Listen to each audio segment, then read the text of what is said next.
ఇప్పుడు నేను మీకు ఉదాహరణకి ఒక శ్లోకాన్ని ప్రారంభం చేయబోతున్నాను ఇవాళ. ఈ శ్లోకం ఎంత గొప్ప శ్లోకమో తెలుసా అండి. మీరు ఒకనాడు ఎక్కడికో వెళదామని బయలుదేరారు, అన్నవరం వెళదామని మీరు బయలుదేరారు. అన్నవరం వెళదామని బయలుదేరారు, గొప్ప చీకటి కమ్మేసింది, మబ్బులు వేసేసాయి, ఏ క్షణంలో వర్షం పడిపోతుందో తెలియదు. మీరు తొందరగా అన్నవరం చేరాలి, మీకు అన్నవరం ఎటు వెళ్ళాలో తెలియదు. కత్తిపూడి దాకా వెళ్ళిన తర్వాత మనుష్య సంచారం కనపడలేదు. బహుశా అటు కొండలున్నాయి, ఇటు కొండలున్నాయి, ఎడం వైపుకి వెడితే రావచ్చేమో అన్నవరం అని 100 కిలోమీటర్ల వేగంతో వెళ్ళిపోతున్నారు. మీరు ఎటు వెళ్ళిపోతున్నారు? జగ్గంపేట వైపు, రాజమండ్రి వైపు వెళ్ళిపోతున్నారు. చాలా దూరం మీరు వెళ్ళిపోయిన తర్వాత మీకు బోర్డు కనపడింది, అన్నవరం అని ఇలా చూపిస్తూ. ఇప్పుడు మీరు ముందు ఏమంటారంటే, అమ్మ బాబోయ్, ఈ బోర్డు కనపడి ఉండి ఉండకపోతే నేను ఇలాగే రాజమండ్రి, విజయవాడ వెళ్ళిపోతున్నాను. 30 కిలోమీటర్ల తర్వాత కనపడబట్టి మళ్ళీ వెనక్కి తిరిగి వెళ్ళిపోతాను, పర్వాలేదు. 30 కిలోమీటర్లే కాబట్టి నేను అనుకున్న సమయానికి అన్నవరం వెళ్ళిపోగలను. ఇప్పుడు ఆ బోర్డు మీతో మాట్లాడాలా? మీరు ఒకసారి ఆలోచించండి. ఆ బోర్డు మీతో, ఏమండి కోటేశ్వరరావు మీరు తప్పుగా వెళ్ళిపోతున్నారు, మీ అదృష్టం, ఇప్పుడు 30 కిలోమీటర్లే వచ్చారు, ఇప్పుడు కానీ మీరు వెనక్కి తిరిగిపోతే మీరు అనుకున్న సమయానికి ముందే వెళ్ళిపోతారు, అరగంట ముందే అన్నవరం చేరిపోతారు, మీ వాళ్ళతో కలిసిపోయి వ్రతం చేసుకోవచ్చు అని ఆ బోర్డు ఏమైనా మాట్లాడుతుంది ఏంటి? ఏమీ మాట్లాడదు. అది ఎలా ఉంటుందంటే అన్నవరం అని ఇలా ఓ బోర్డు ఉంటుంది. కానీ అది చాలుగా దిశానిర్దేశాన్ని మార్చేయడానికి? అంతకన్నా ఏమైనా కావాలా? ఏం అక్కర్లేదు, ఆ బోర్డు చాలు. దీన్ని ఎంత గొప్పగా చూపిస్తారో చూడండి. మీరు ఆ శ్లోకాన్ని, ఉన్న శ్లోకాన్ని ఉన్నట్టుగా మీరు అర్థం చేసుకున్నారనుకోండి, పెద్ద విచిత్రం జరిగిపోతుంది ఆ శ్లోకం. ఆ శ్లోకం ఇలా ఎందుకు వెళ్ళింది అని మీరు ప్రశ్న వేశారనుకోండి, మీకు అన్నవరం బోర్డు కనపడుతుంది. అది ఆ శ్లోకానికి ఉన్న గొప్పతనం. అంటే ఏమిటో తెలుసా అండి, నేను ఎందుకు ఈ మాట చెప్పానో తెలుసా? ఇవాళ మీరు వినబోతున్న శ్లోకం మూక పంచశతిలో అమ్మవారు మూకశంకరుల ద్వారా పలికి కొన్ని కోట్ల కోట్ల కోట్ల జన్మల నుంచి, ఎటువంటి దౌర్భాగ్యపు జన్మల నుంచి మనం వచ్చామో తెలుసా అండి? సహజంగా మరణించగలిగిన అదృష్టం కూడా లేని జన్మల్లోంచి మనం ఇందులోకి వచ్చాం. అసలు సహజంగా చచ్చిపోతాం మేము, అప్పటి వరకు మమ్మల్ని చంపేయద్దు అన్నా కూడా మిమ్మల్ని బతకనివ్వరు, అలాంటి జన్మల్లోంచి వచ్చాం. నేను నా భార్యను ఆఫీసు నుంచి తీసుకొస్తుంటే ఆ మదన గోపాల్ గారి ఇళ్ల పక్కన ఖాళీ స్థలాల్లో కోడి పెట్టలు పిల్లలతో తిరుగుతుంటాయి. నాకు వాటిని చూసినప్పుడల్లా గుండె గుబేలుమంటుంది. ఎంత కష్టపడి ఓ గుడ్డు తయారు చేసిందో, ఎంత కష్టపడి పెట్టిందో, ఎంత కష్టపడి పొదిగిందో, తన ఒంటిలో వేడి ఆ గుడ్డులోకి పంపించేటప్పుడు ఎంత ఆనందం పొందిందో, ఒక కోడిలో ఉన్న వేడికి గుడ్డులో ఉన్న పిండం చైతన్యం ఎలా పొందిందో, ఇంత చిన్న కోడి పిల్ల ఎక్కడి నుంచి వచ్చిందో, పిరికితనానికి మారు పేరైన కోడి ఇంతంత కోడి పిల్లల్ని వెంటేసుకుని అది నడుస్తుంటే కిక్కి కిక్కి కిక్కి కిక్కి అంటూ ఇవన్నీ కోడి వెనకాతలు తిరుగుతుంటాయి. మా అమ్మంది మాకేమిటని వాటికి ఒక పెద్ద ధైర్యం, ఇంతంత ఉంటాయి ఊలు బంతులు అంతంత, అవి వెళ్ళిపోతుంటాయి అమ్మ వెనకాతల. ఈ అమ్మ ఓ దిక్కుమల్ల కోడి, అది ఎంత పిరికిదండి ఆ కోడి. కోడి అంత పిరికిది ప్రపంచంలో ఇంకోటి ఉండదు. అది ఎవరితో యుద్ధం చేస్తుంది, ఏం చేస్తుంది ఆ కోడి పెట్ట? అటువంటి కోడి పెట్ట తన పిల్లల్ని చూసుకునేటప్పటికీ ఎంత ప్రయోగానికి దాని పిల్లలు ఏమైపోతాయో అని ఇలా ముక్కుతో పురుగు తింటుంది. పిల్లల కోడిలా పెంచిందండి అంటారు. ఇలా కొడుతుంది, అలా తలపైకి ఆకాశంలోకి చూస్తుంది, అని భయం గ్రద్దొచ్చి దాని పిల్లని ఎత్తుకుపోతుంది.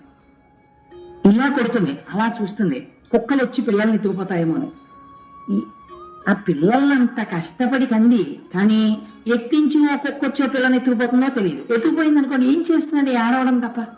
దాని ఎదురుగుండానే అంత దూరం పట్టుకెళ్ళి అక్కడ పెట్టి నోట్లో కొరికేస్తుంటే అది కిక్కి కిక్కి కిక్కి కిక్కి అని ఏడుస్తుంటే ఆ కోడి ఏడుస్తూ మిగిలిన పిల్లల్ని రక్షించాలి. అది తినేసి కడుపు నిండకపోతే వెంటబడి ఇంకో పిల్లని ఎత్తుకుపోతుంది. అసలు నాకైతే అనిపిస్తుంది, సహజంగా చచ్చిపోయే కోడి ప్రపంచంలో ఉందండి. అన్ని బలవన్మరణాలే కోళ్ళవి. ఆ జాతికి సహజ మరణమే తెలియదు, ఎప్పుడూ కత్తి పెట్టి కోయబడి చచ్చిపోవడమే. అటువంటి జన్మల్లోంచి కొన్ని కోట్ల కోట్ల జన్మలు దాటి మూక పంచశతి అంటే ఏమిటో వినగలిగినటువంటి జన్మలోకి మనం వచ్చాం. ఇప్పుడు అమ్మ మన అనుగ్రహించాలనుకుంది. మూకశంకరులు అమ్మవారిని స్తోత్రం చేశారని మీరు అనుకుంటే చాలా పొరపాటు పడుతున్నారు.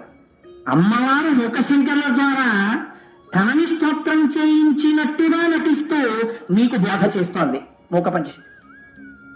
ఇప్పుడు నేను ఈ శ్లోకానికి కావలసినటువంటి పునాదిని మీకు ఇచ్చాను. ఇప్పుడు ఈ శ్లోకాన్ని మీరు అవధరించండి.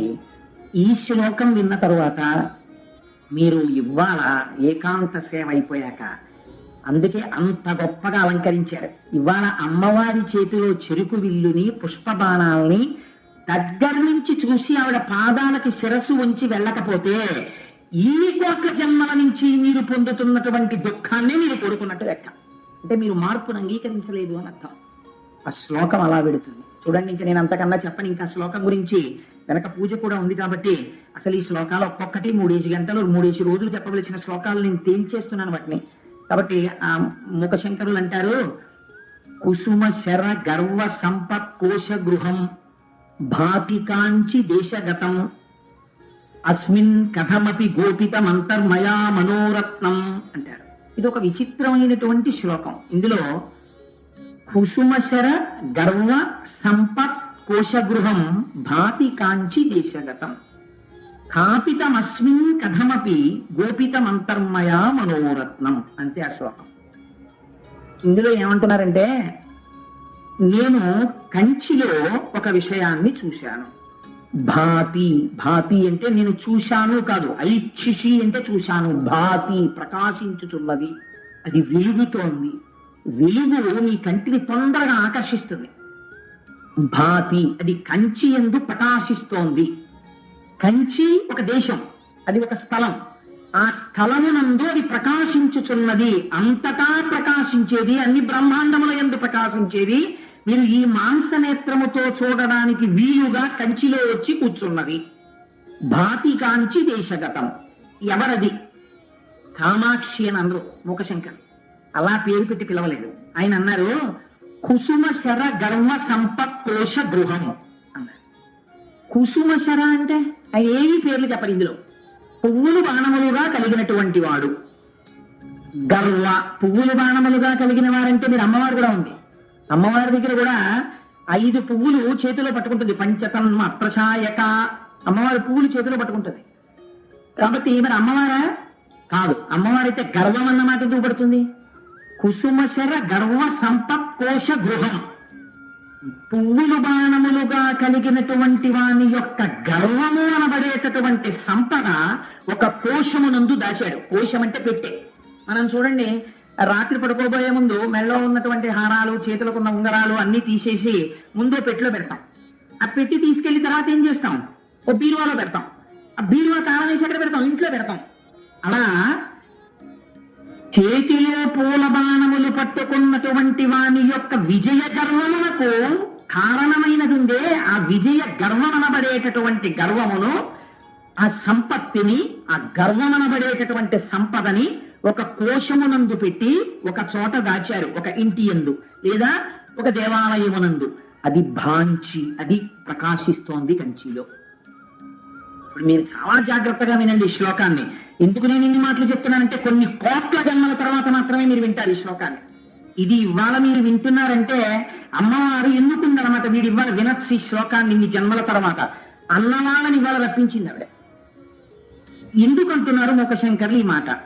మీరు ఒక్కసారి ఆలోచించండి. కుసుమశర గర్వ, కుసుమశరుడు అంటే పువ్వులు చేతిలో పట్టుకున్నటువంటి మన్మధుడు. తేలిగ్గా నేను తేల్చేస్తే అంత ధ్యానం మీరు చేయక్కర్లేదు.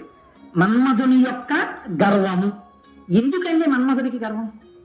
దేనికి ఉండాలి గర్వం? అదే ఆయన సంపదట. దేనికి గర్వం ఉండాలి మన్మధుడికి అంటే, మన్మధుడికి ఒక శక్తి ఉంది. ఆయనకున్న ఆయుధాలన్నీ చాలా బలహీనమైన ఆయుధాలు.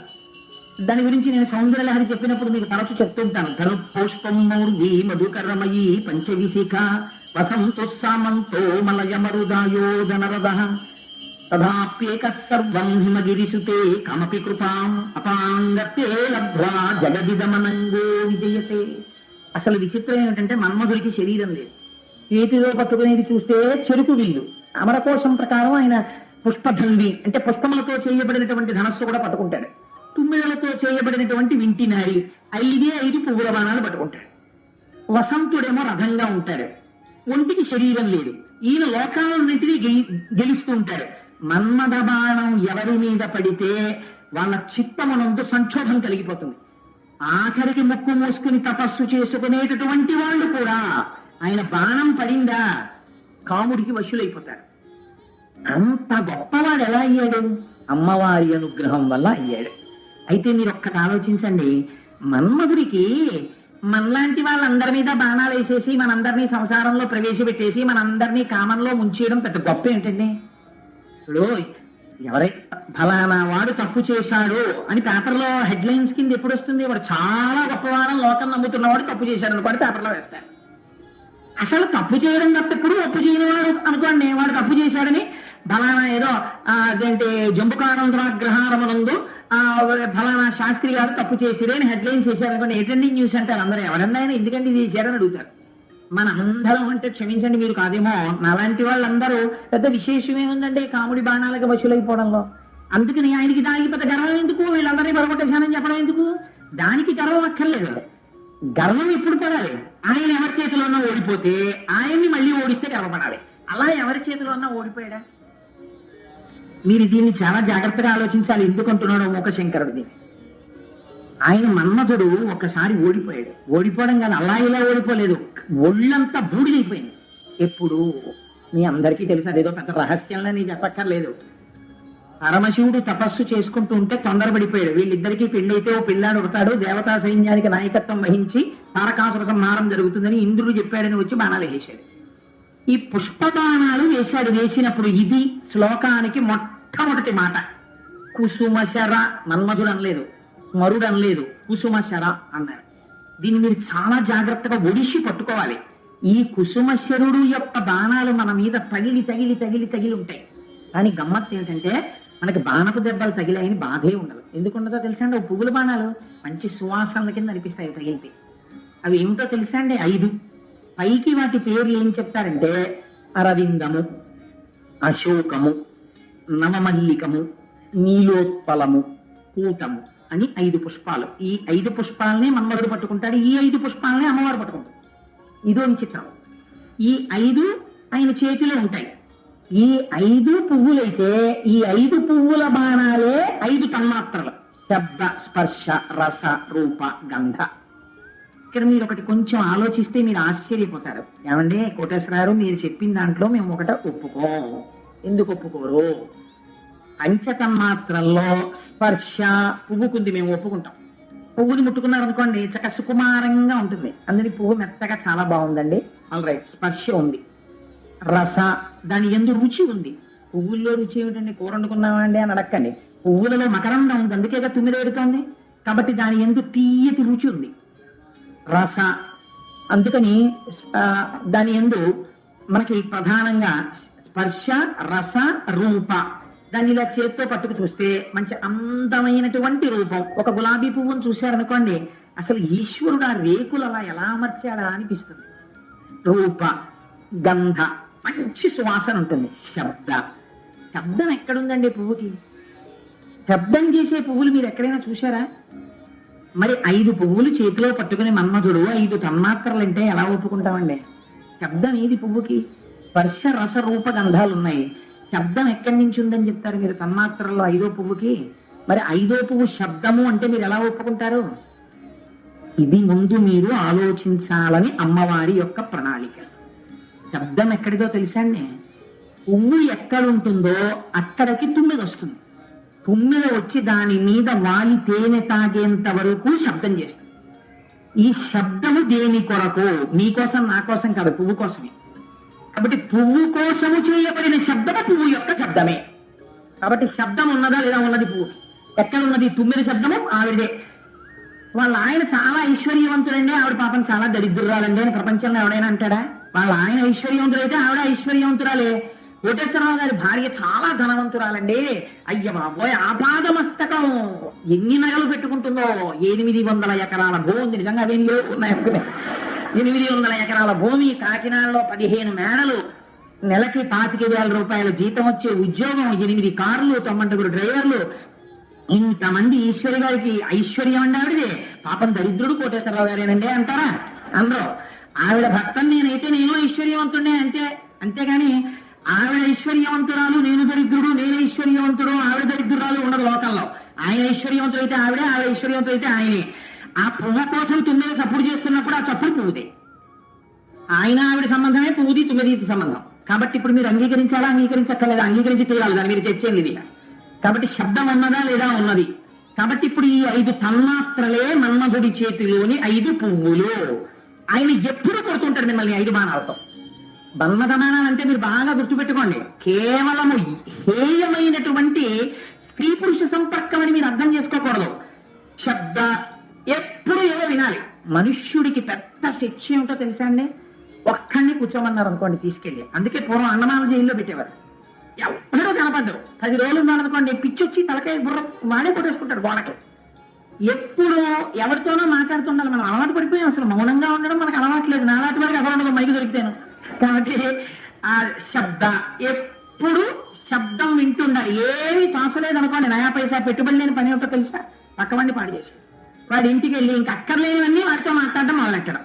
వాడు ఏం పనిలో ఉన్నాడు, వాడు ఎందుకు ఉన్నాడు, ఇప్పుడు అలా వెళ్ళొచ్చా, మనం వాడిని తినేయచ్చా, అది ఉండదు. మాట్లాడేయడమే వెళ్ళి వాడి పని పాడైపోతుంటుంది అక్కడ. కాబట్టి శబ్దము పాడు చేసేస్తున్నాడా లేదా మిమ్మల్ని? మీరు జాగ్రత్తగా ఆలోచించండి. ఈశ్వర సంబంధమైన మాటలు మీరు ఎన్ని మాట్లాడుతున్నారు లేచి. పనికి మారిన మాటలు కొన్ని కోట్లు, ఈశ్వర సంబంధమైన మాటలు 1. కాబట్టి శబ్దము చేత పడగొడుతున్నాడు. స్పర్శ, మీరు అందుకే ఒకటి చూడండి, మనుష్యులకి ఒక బలహీనత ఉంటుంది. మీరు వాడెవడో వచ్చి అక్కడ వింటుంటే మీరు ఏదో చెప్పుకుంటున్నారు అనుకోండి, వాడికి ఉత్సాహం అక్క వేస్తారు. నన్ను అడిగితేనండి అంటాడు. ముందు నన్ను అడిగితేనండి అంటే ఏమన్నా ఆగాలి. సరే మిమ్మల్ని అడుగుతున్నామండి చెప్పండి అనాలి. కానీ వాడేం అలా ఆగడం. నన్ను అడిగితేనండి అని తీర్పు చెప్పేస్తాడు. అలా తీర్పు చెప్పేస్తే ఏమవుతుందో తెలుసా అండి? మీకు తెలియకుండా తీర్పు చెప్పి తప్పు చెప్పి ఈ పాపం మీ ఖాతాలో వేస్తారు.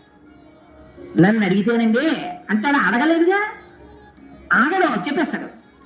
శబ్దము చేత పడగొట్టేస్తున్నాడా లేదా? స్పర్శ, నేను ఎంత తక్కువ మాట్లాడితే అంత మంచిది.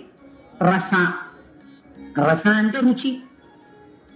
బాబాయ్ దాని గురించి మీకు తెలియని వాళ్ళు ఎవరు ఇందులో? దానికోసం ఎన్ని కోట్లు ఖర్చు పెట్టేశామండి. కొంచెం పప్పు అన్నం, కొంచెం కూర అన్నం, కొంచెం పచ్చడన్నం, కొంచెం పులుసు, కొంచెం పెరుగు, కొంచెం ఉప్పు, ఓ నిమ్మకాయ, ఓ మిరపకాయ, ఇవన్నీ ఎందుకు వచ్చాయి? ఒక్క 5 నిమిషాలు రుచి కనబడితే మళ్ళీ 6 నిమిషాల్లో కొత్త రుచి తగలాలి. దీనికేం గొడవ లేదు అసలు. రుచులతో గొడవంతా దీనికే. ఇది ఏమైనా జీర్ణం చేసే శక్తిని ఇస్తుందో అదేమేదో, ఇది జీర్ణం చేసే శక్తిని ఇచ్చేది. కానీ ఇది చురుక్కు కోసం అని కోట్లు ఖర్చు పెట్టించేస్తుంది.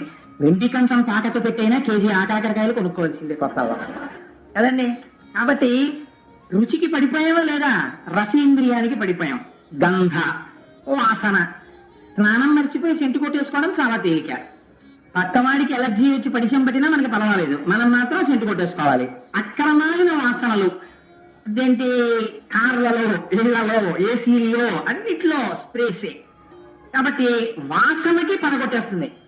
ఈ బాణాలు మార్చి మార్చి కొడుతుంటాడు. కానీ గమ్మత్తు ఏంటంటే ఇవి పూల బాణాలు. ఒక్కొక్క పువ్వు వచ్చి తగులుతుంటే ఏం చేస్తాము? ఎవరో పువ్వు పడేశాడండి, ఎవడండి నా మీద పువ్వు వేశాడో అడుగుతా ఏంటి, బలి వేశాడు రా అని తీసి అని ఊరుకుంటాడు. అందుకే మన్మధుడు ఎన్ని కోట్ల పువ్వులతో కొట్టినా మనకి సంతోషమే. ఇలా చూసి వదలడమే కానీ అయ్యో ఎవడండి నన్ను కొట్టాడనో. ఓ రాయి ఎట్టి కొట్టాడు అనుకోండి, ఎవడండి నా మీద రాయి వేశాడో ఇంత మహానుభావుని అంటాడు. కాబట్టి ఆయన ఎంత తెలియని వాడంటే పూల బాణాలే పట్టుకుంటాడు. ఇది అమ్మవారు పలికిస్తోంది. నీకు ఈ అలవాటు ఎప్పటిదో తెలుసా? ఇప్పటిది కాదు. ఈ 5 బాణపు దెబ్బలు నీ ఉపాధి మారుతోంది, కానీ నువ్వు తింటూనే ఉన్నావు. నువ్వు కోడిగా ఉన్నావు. కోడిగా ఉంటే నీకు లేవేంటి లక్షణాలన్నీ? అప్పుడు ఉన్నాయి. తెల్లవారేటప్పటికీ కొక్కరో అని వాడు లేచినా లేకపోయినా అరవడం శబ్దం. అందుకని సరే ఎన్ని జీవుల గురించి చెప్పినా ఈ 5 అన్నిటికీ 5 కావాలి. ఎన్ని తిన్నావో, ఎన్ని కోట్ల దెబ్బలు తిన్నావో, ఎన్ని ఉపాధులు మారావో, ఎన్ని సంసారాలు చేశావో, ఎందరు భార్యలో, ఎందరు బిడ్డలో, ఎన్ని మాటలు పుట్టావో, ఎన్ని మాటలు చచ్చిపోయావో, వీటన్నింటికీ కారణం ఏమిటో 5 పూల దెబ్బలే అంతే. ఎంత గొప్ప ప్రతిపాదన తీసుకొస్తున్నారో చూడండి మూకశంకరులు.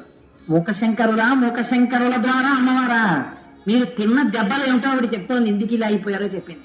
పిచ్చి నాన్న నీకు తెలియలేదురా, 5 పూల పెట్టి కుట్టి నిన్ను ఇలా చేసేసాడు మన్మధుడు. ఆయనకో గర్వం ఉంది. ఇప్పుడు ఈ మాట దగ్గరే ఈ శ్లోకానికి జీవత్వం అంతా ఉంది. ఏమిటా గర్వం అంటే, మిమ్మల్ని నన్ను పడగొట్టేసి ఇలా కోట్ల జన్మల్లో తిప్పేయడం పెద్ద గర్వం ఎందుకండి? ఆయన కదా అమ్మవారి వల్ల వచ్చిన అనుగ్రహం తిప్పేస్తాడు. ఒక ఆయన దగ్గర ఈ శక్తులు పనికి రాలేదు.